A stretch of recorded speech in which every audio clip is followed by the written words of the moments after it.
This week, the snow came down heavy and wet, turning the homestead into a winter wonderland. The kids couldn't wait to bundle up and dive in before all the melts to mud. But after a while outside, we're all looking for ways to warm up. And what better way than by filling the kitchen with warmth? Today, we're in the kitchen freeze drying up a special meal to stock our pantry for the colder months ahead. We'll walk you through the process and share some tips and do a little taste testing.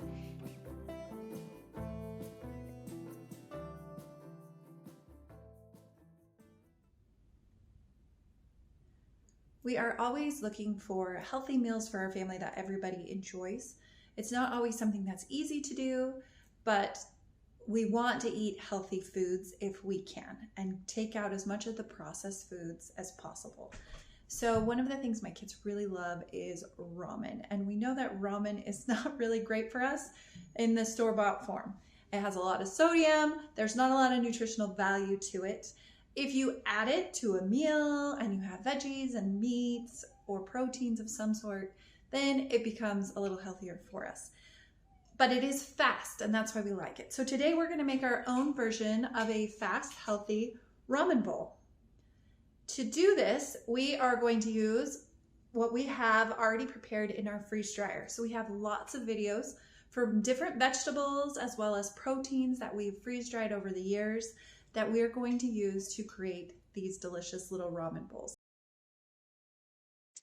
The first thing that I did was collect all of my supplies. I wanted to have a variety of different vegetables as well as protein and some type of seasoning or flavoring for each of these bowls. So I'm collecting all those supplies from my pantry, and then I can add them to my bowls in various amounts so we can try different things that we might enjoy. Here is our setup to do these ramen bowls today. We have all sorts of stuff that we're working with. So we have these glass jars. These are 15-ounce jars. They have the original lid with them. And we're going to show you how we reseal them with these lids in the freeze dryer today. We also have a lot of different freeze-dried veggies and proteins. So we have our chicken meat here. So we have some in a jar and some freeze-dried cooked chicken in a bag. So we're going to use that for some of our bowls. We've got this is chicken broth that we freeze-dried. And we have a whole video about freeze-drying the chicken broth as well as the cooked chicken that we'll link down in the description. So we're using this broth that's been freeze-dried for some of our flavoring or seasoning for these ramen bowls. We're also going to be using for some of the flavor this nutritional yeast, these flakes. We'll add a few to each jar. This is actually going to give it a lot of flavor along with that healthy chicken broth powder. And then we have lots and lots of veggies. We've got corn, we've got green cabbage and red cabbage, we've got carrots, we've got green beans, we have green onions. These have all been freeze-dried, and we pretty much have videos on everything here now. On our YouTube channel of how to freeze dry these things. And I will link them down in the description so you can kind of see the process that we use to freeze dry these. Now this is just plain corn. We do also freeze dry our sweet corn, and sweet corn would actually be really good in these ramen bowls, I think, as well. But we're just doing the plain corn. And then the last thing that we have is the last thing that we're going to add today is some ramen noodles. These I got from our local Asian market. We're going to try them out, see if we like them. There's just a lot of them. They aren't already flavored. There's nothing to them. They're just noodles. So we're going to try them and see how they go with our noodle balls. So let's go ahead and start putting all of this stuff together into our noodle bowls. What I love about using freeze-dried foods to create prepared meals like this one is that it's so fast and easy. So to start, we're sprinkling green onions in the bottom of each of the jars. Freeze-dried green onions are delicious. They're great just to eat, kind of like as a snack. So we put a good tablespoon of green onions into each of these jars. Next, we're going to add our protein. For our protein, we are doing a cooked chicken that we freeze-dried a couple months ago. This will give us some protein, and it is actually really easy to rehydrate, and we'll kind of show you that at the end of the video. So if you're looking for an easy protein snack or to add to a meal, freeze-dried chicken works out really nicely. So we're putting about a tablespoon or so of chicken in each jar as well.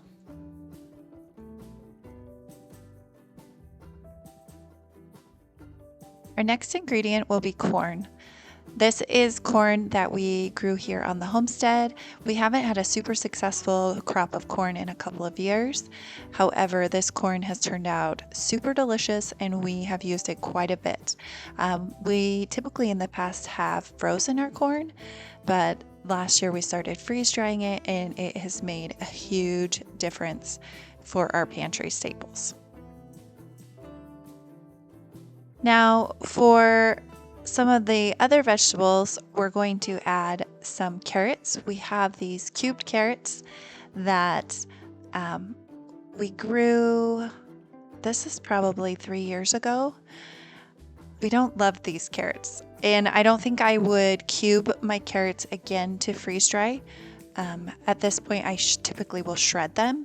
These cubed carrots, I don't know if it's the carrot itself or if it's the freeze drying process, but we just haven't really enjoyed those. So we're just trying to put these in some noodle bowls just to kind of get rid of them. And then we are going to add maybe my most favorite thing in the whole entire world, which is cabbage.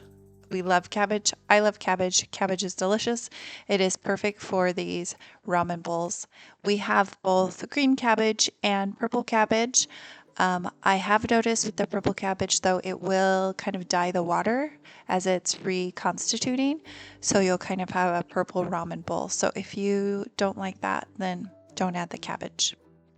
And then we're going to take that nutritional yeast that I was telling you about, and we're going to put about a half a teaspoon into each of these jars. That yeast is going to add some nutrition, but also some flavor. It kind of gives it that umami flavor, if you will. And I really always appreciate that. I always err on the side of more broth than less broth, or adding the freeze-dried broth or the nutritional yeast, because you really do want all the flavors that you can get. And last, we will add the ramen. Now this is a really big pack of ramen. There's probably like 20 packages of ramen in here. And I am just going to use probably 5 of them, maybe 6. We're just breaking them up into pieces and placing them into each of the jars. Now this ramen is a Korean ramen, so it's a little bit thicker. And so it does take a little bit longer to cook, meaning when I go to reconstitute this ramen bowl, I want to give it at least 5 minutes, if not a little bit more, in my boiling water for it to actually cook up. Finally, we're ready to put lids on and get them over to the freeze dryer to seal them. Now, I highly suggest if you are going to use a recycled jar like I am here, that you use the lid that came with that jar. It's going to make the sealing process a lot easier and less frustrating. Some of these jar lids still are not going to seal, but if you have the incorrect lid with the incorrect jar, it makes it even harder for them to kind of connect. So to do this, we are going to actually take out the tray stand here that is inside our freeze dryer. So I pulled off the rubber seal, and then I'm going to disconnect this from the inside of the freeze dryer. And it's actually easy. You just kind of push a button and pull the pieces apart. And then we're going to put that rubber seal back on, because we want it to make sure that it seals completely. And then we just put one of our freeze drying trays into our freeze dryer. So this is the setup that you need if you want to vacuum seal your jars in your freeze dryer. Once that's set up, you're just going to place your jars into your freeze dryer right onto that tray. However many jars you have, I fit 8 in here. You could do 8 pints, 8 quarts. I think they'll all fit in here. And then close it up. Jars are in here. They are ready to be sealed. Now this is a method that one of our cousins sent to us, and it's worked for us several times. We're just going to show you how to do it. Instead of having to use like a handheld vacuum seal or pull out your vacuum sealer, you can use your freeze dryer. So we're just going to close the door. I've already closed my valve over here, and I have turned my pump on, and everything's just going to sit here for a second. Then I'm going to come up to this little leaf in the corner. And this leaf actually is the functional testing section. You can test if the freezer is working or the heater or the vacuum. So if you have to call customer service, they have you use this screen. But what we can do is we can actually turn the vacuum on separately from the rest of the machine. So we're going to turn the vacuum on.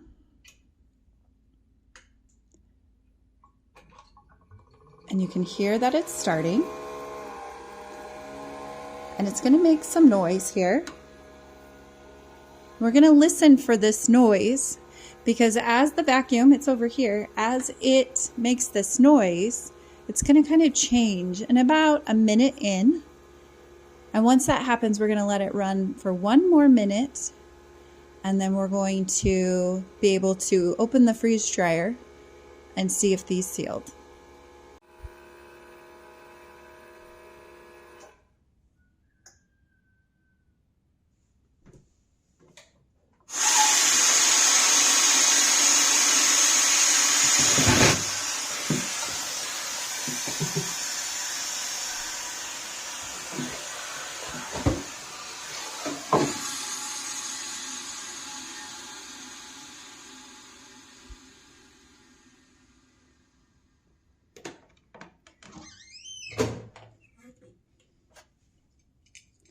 Now, if I try to open these jars, I can't.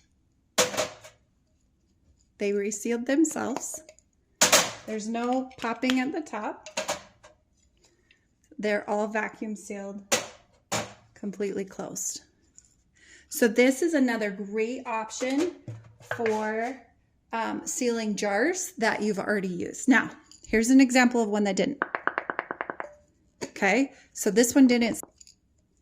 Is okay. So I could still try and seal this again, or I can get a little oxygen absorber and put it into this jar and put it on my shelf, and it should be just fine. But of all of the jars in here, so of the 8 jars I have in here, only this one didn't seal. So I feel like that's a win.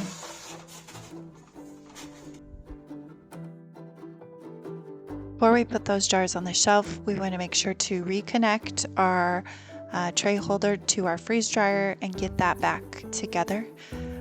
I don't like to leave things out because my kids typically break things if they're left out because curiosity is always there. So we're going to reassemble it, put our tray back in, plug it in, put our seal on, and then our freeze dryer is set for our next project. Then all we have left to do is get everything on the shelves.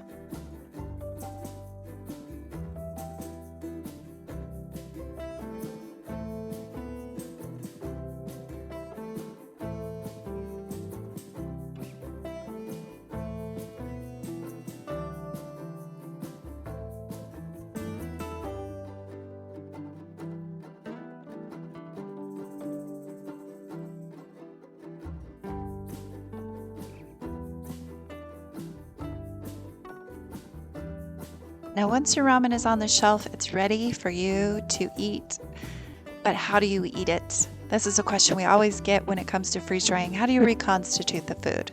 Well, for this ramen bowl, it's really simple. I take my hot water kettle and I fill up that jar with water. And then I put the lid back on my noodle bowl and set a timer for about 5 to 7 minutes. It really is that simple. I'll come back in 5 to 7 minutes and the bubbling will have gone down. It won't be boiling anymore, but those veggies will be nice and cooked, and it will be a delicious meal with very little prep on my part. As the cold weather sets in, nothing beats a warm homemade meal. This freeze-dried ramen is the perfect way to stay cozy on those chilly days. It's quick, nourishing, and full of flavor. These are great for stocking the pantry and making winter meals easier when the snow is falling outside. Thanks for spending time with us in the kitchen today.